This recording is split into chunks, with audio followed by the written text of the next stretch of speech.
대한항공이 아시아나항공 인수를 발표한 지 3년이 지났습니다.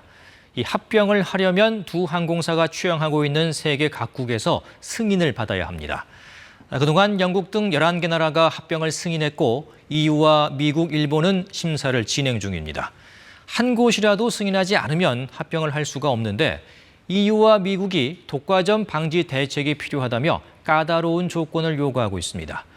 결국 대한항공은 파리 등 유럽 4개 노선 운항권을 국내 저비용 항공사에 넘기고 아시아나의 화물 사업도 매각하기로 했지만 아직도 넘어야 할 산이 남아 있습니다. 김지숙 기자가 보도합니다. 두 차례 경론 끝에 아시아나항공 이사회가 화물 사업 매각을 결정했습니다. 5명의 이사 중 3명이 찬성했고 1명은 기권했습니다. 나머지 1명은 표결 직전 퇴장했습니다. 이사회 의결 직후 대한항공은 화물 노선의 경쟁 제한을 우려하던 EU 측에 시정안을 제출했습니다. 내년 1월 말까지 합병 승인을 받겠다는 구체적인 일정도 내놨습니다. 큰 고비를 넘겼다는 평가지만 변수는 여전합니다. 화물 사업의 인수 주체로 저비용 항공사 4곳이 거론되고 있는데 아시아나항공의 화물 운송 규모와 부채 등을 감안하면 선뜻 나서기가 쉽지 않을 수 있기 때문입니다. 실제로 코로나 기간 3조 1천억 원 수준까지 늘었던 아시아나의 연간 화물 매출이 올해 상반기엔 7,800억 원대로 급감했고 화물 사업 부채는 1조 원에 이릅니다. 저비용 항공사 관계자들은 당장 결정할 문제는 아니라며 더 지켜보자는 분위기라고 전했습니다. 이런 이유를 들어 EU가 합병에 반대할 가능성도 제기되고 있습니다. EU가 다음번에는 우리나라 저비용 항공사 중 아시아나 화물을 대체할 수 있는 항공사가 실제로 있겠는지 또 다른 우려 표명을 할 수도 있을 것은 같습니다. 여기에 아직 합병을 심사 중인 미국도 EU에 제출한 시정안이 판단에 영향을 미치지 않는다는 입장인 것으로 알려졌습니다. 고용 불안을 이유로 화물 매각에 반발해온 아시아나 노조는 EU 경쟁 당국에 반대 서명지를 전달할 예정입니다. KBS 뉴스 김지숙입니다. 대표적 인기 노선인 서울과 미국, 뉴욕 직항편. 이 노선은 대한항공과 아시아나항공이 100% 운항하고 있습니다. 또 다른 황금 노선, LA 직항편도 85% 가까이를 두 항공사가 담당하고 있습니다. 두 항공사가 합병을 하면 한 항공사가 해당 노선을 사실상 독점을 하게 되는데 항공 요금이 오르거나 서비스 질이 떨어질 수 있다는 게 미국 당국의 판단입니다. 당초 심사는 이달 중순 완료가 예상됐지만 미국 법무부가 시간을 두고 더 검토하겠다고 밝혔습니다. 대한항공은 향후 심사 과정에서도 자료 및 조사에 적극 협조해 나갈 예정입니다. 앞서 영국도 승객의 선택권이 줄고 화물 운송에서도 독과점이 우려된다며 해소 방안을 제출하라고 했습니다.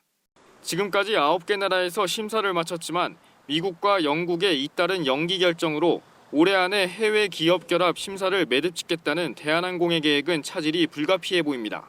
특히 EU는 2019년 이후 항공사 인수합병 심사 2건이 승인이 안 됐을 정도로 까다롭고 중국, 일본은 정치, 외교적 문제가 얽혀 있습니다. 금년 말까지 모든 당사국들의 승인이 날 것으로 기대했었는데요. 세계 항공업계를 주도하는 미국의 이번 결정으로 인해 모든 과정은 적어도 내년 상반기까지는 차질이 불가피해 보입니다.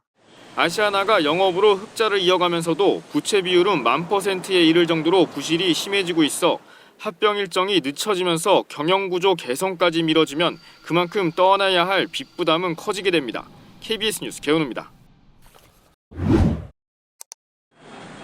미주 노선 중 탑승객이 가장 많아 서비스 경쟁이 치열했던 인천과 미국 LA 항공 노선.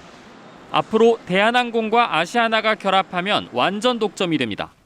국제선의 경우 두 항공사가 결합한 뒤 완전 독점이 되는 곳은 인천과 뉴욕 등 10개 노선이고 점유율이 60% 이상 되는 곳은 인천과 로마 등 16곳입니다. 국내선의 경우 14개 노선에서 독점 내지 60% 이상 점유하게 된다고 공정거래위원회는 밝혔습니다. 거대 항공사의 탄생으로 인한 부작용이 우려되는 대목입니다. 공정위는 기업 결합을 승인하면서 몇 가지 조건들을 내걸었습니다.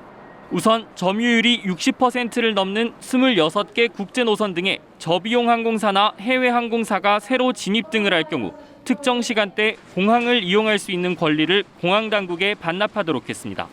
또 신규 항공사가 진입하거나 기존 항공사가 증편할 경우 운수권도 반납해야 합니다.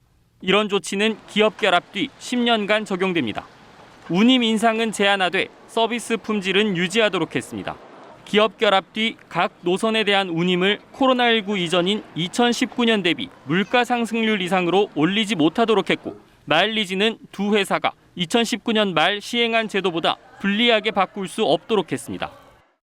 신규 진입이 경쟁 제한성을 해소하는 수준까지 일어나기 전까지는 소비자 피해를 예방할 수 있는 별도의 조치가 필요합니다.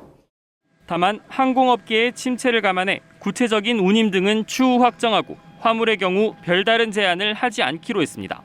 대한항공 측은 공정위의 결정을 수용한다고 밝혔습니다. KBS 뉴스 정세배입니다.